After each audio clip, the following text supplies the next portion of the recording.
மணி tax நேயர்களுக்கு வணக்கம். இன்றைக்கி திரை விமர்சனத்தில் நம்ம பார்க்க போகிற படம் ஹிட் கேஸ் நம்பர் 3. இந்த படத்தில் நானி ஹீரோவாக நடிச்சிருக்காரு. இந்த படத்தினுடைய கதை, நானி விசாகப்பட்டினத்தில் ஒரு அசிஸ்டன்ட் கமிஷனராக இருப்பார். காஷ்மீரில் நிறைய ஆட்கள் காணாமல் போவாங்க. அங்கே நிறைய மர்டர் நடக்கும். அதை கண்டுபிடிக்கிறதுக்காக இங்கிருந்து அவர் அங்கே அனுப்புவாங்க. விசாகப்பட்டினத்தில் அங்கே போவார். 2-3 கொலைகாரங்களை பிடிச்சி அவர் விசாரிக்கும் போது தான் தெரியும் அங்கே தொடர் கொலைகளுக்கு காரணம் என்ன அப்படின்னு. டார்க் வெப்சைட் கிரியேட் பண்ணி வச்சுக்கிட்டு யாரெல்லாம் 2 கொலை செஞ்சு அந்த யூடியூப்பில் அப்லோட் பண்ணி வைக்கிறாங்களோ, அந்த அப்லோட் பண்ணி வைக்கிறவங்க அந்த டீம் சொல்கிற மாதிரி அப்லோட் பண்ணி வைக்கணும். அவங்க அந்த டீமில் மெம்பராக சேர்ந்துருவாங்க. ஏன்னா அந்த சைக்கோ டீமில் மெம்பராக சேர்ந்துருவாங்க. சேர்ந்த பின்னாடி அவங்க என்ன பண்ணுறாங்க அப்படிங்கிறதான். இவங்க நிறையா இந்தியா ஃபுல்லாக ஆட்களை கடத்தியிருப்பாங்க. கடத்ததுனால இது கண்டுபிடிக்கிற வேலை நானிக்கு வந்துடும். அவரும் என்ன பண்ணுவார்னா, அந்த 2 கொலை பண்ணிவிட்டு இவரும் அந்த டீமில் போய் ஜாயின் பண்ணுறாரு. ஜாயின் பண்ண பிறகு அங்கே ஒரு 150-200 பேருக்கு மேலே இதே மாதிரி சைக்கோ கில்லர்ஸ் இருப்பாங்க. அவங்ககிட்ட இருந்து அங்கே இருந்த மற்றவங்களை எப்படி மீட்டுட்டு வராரு, இவர் உண்மையால கொலை பண்ணிட்டு தான் அங்கே உள்ளே போனாரா இல்லையா அப்படிங்கிறது தான் இந்த படத்தினுடைய கதை.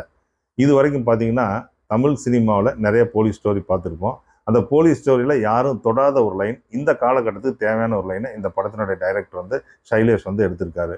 என்ன காரணம்னு பார்த்தீங்கன்னா, சைபர் கிரைம் இப்போ டிஃப்ரெண்ட் ஆங்கிள் நடந்துகிட்ருக்கு.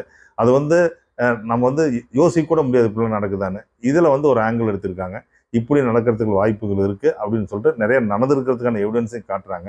இப்போ இந்த சூழ்நிலையில் ஒரு நேர்மையான தைரியமான அசிஸ்டன்ட் போலீஸ் கமிஷனர் என்ன பண்ணுவார், அவர் எப்படி அதை ஹேண்டில் பண்ணுவார் அப்படிங்கிறது ரொம்ப சட்டில்டாக, பெரிய ஆக்ஷன் பிளாக்கோட, சஸ்பென்ஸ் த்ரில்லோட, சின்ன லவ்வோட பிரமாதமாக பண்ணியிருக்காரு இந்த படத்தினுடைய டைரக்டர். ஸ்ரீநிதி ஷெட்டி அந்த கேஜிஎஃப்ல நடித்தவங்க இவருக்கு ஜோடியாக நடிச்சிருக்காங்க. நாளைக்கு அவங்க ஒரு போலீஸ் ஆஃபீஸராக வருவாங்க.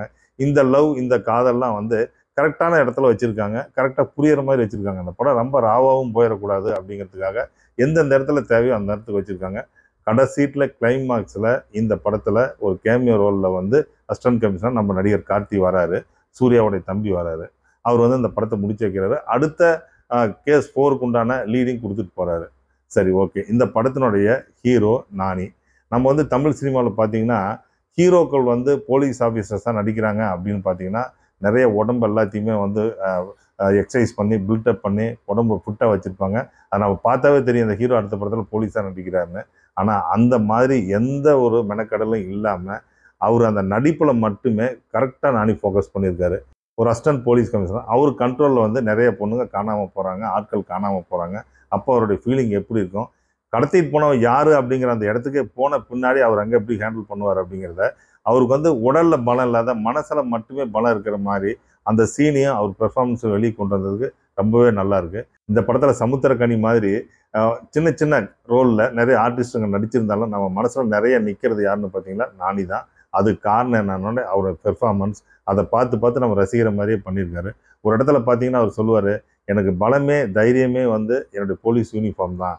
அதனால் எனக்கு எதை பார்த்தும் பயம் இல்லை அப்படின்னு சொல்லிட்டு அதுக்கடுத்து ஆக்ஷன் சீக்வன்ஸை ஃபேஸ் பண்ணுற இடம்லாம் ரொம்பவே நல்லா பண்ணியிருக்காங்க. இது ஏ சர்டிஃபிகேட் படம், அடல்ட்ஸ் ஒன்லி தான் பார்க்க முடியும். பட் இருந்தாலும் இது எல்லாருக்குமான படம். ஏன்னா இப்போ எல்லாமே டார்க் வெப்சைட்டை பார்க்கறதுக்கு உண்டான சந்தர்ப்பங்களும் வாய்ப்பு கிடைக்குது. எல்லா ஏஜ் குரூப்பும் கிடைக்குது.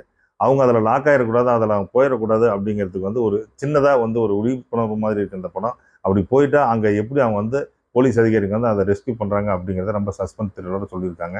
மணி டாக்ஸ் நேயர்களே, ஆக்ஷன் பிடிச்ச ரசிகர்களுக்கு, சஸ்பென்ஸ் த்ரில் பிடிச்ச ரசிகர்களுக்கு, அதுக்கு அடுத்து நானினுடைய நடிப்பு பிடிச்ச ரசிகர்கள்னு ஒரு சினிமாவை முழுசாக என்ஜாய் பண்ணக்கூடிய ரசிகர்கள் எல்லாமே இந்த படத்தை போய் பார்க்கலாம், என்ஜாய் பண்ணலாம். இந்த ரிவ்யூ உங்களுக்கு பிடிச்சிருந்தா நீங்கள் லைக் பண்ணுங்கள், ஷேர் பண்ணுங்கள், சப்ஸ்கிரைப் பண்ணுங்கள்.